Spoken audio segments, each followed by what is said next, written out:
Hi everyone, my name is Jim Crookes. I serve as a Bible teacher in a church in Northern Ireland, and I also spend a lot of time working with students in Christian unions in campuses throughout Ireland.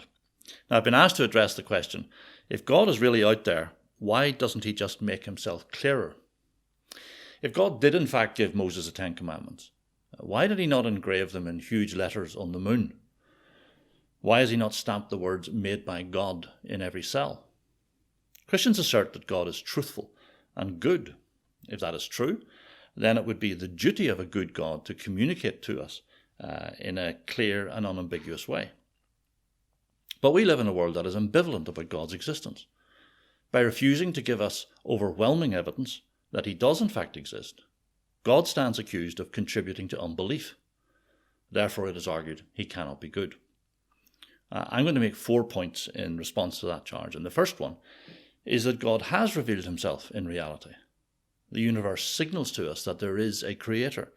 It may not supply exhaustive evidence, but if we are open to look in the right places, the universe supplies good and sufficient evidence that there is a personal, moral creator.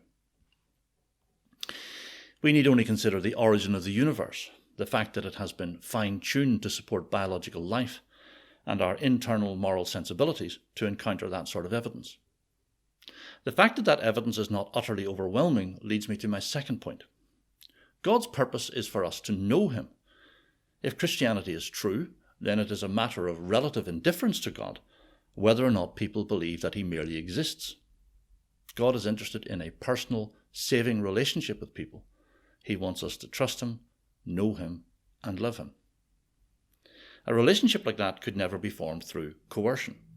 A certain epistemic distance must be put in place so that the creature can exercise free will in how it chooses to respond to its creator.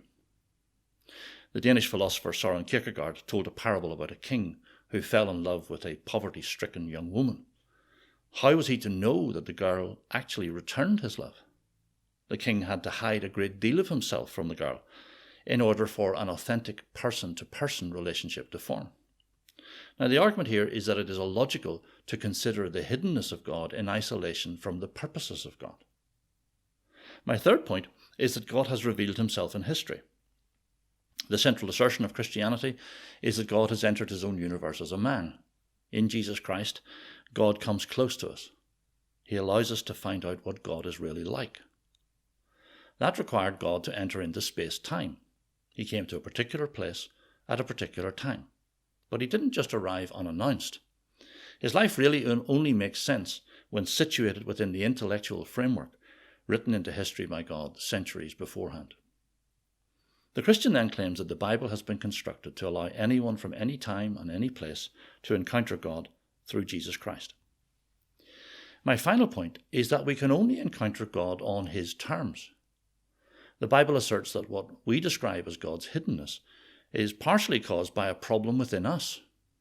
We have chosen to part company with God, to move away from him, because we simply cannot stand the light of God's moral perfection.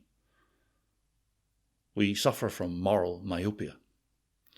Having walked away from him morally, we then sit at a distance in a philosopher's armchair and try to reduce the transcendent creator to a mere object within created reality.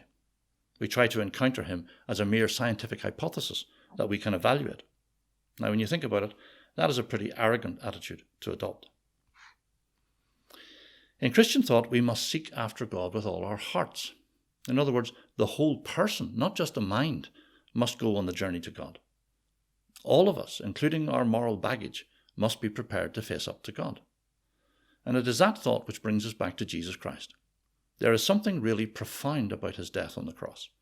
Christians say that at the cross, God reconciles his love and his justice, and in so doing provides us with a place where we can find the courage to face up to the real reasons we find God so distant. Anyway, those are my 4 points for you to consider. God has revealed himself in reality. God's purpose is for us to know him, not merely assent to his existence. God has revealed himself in history, and we can only encounter God on his terms. Thank you for your courteous attention.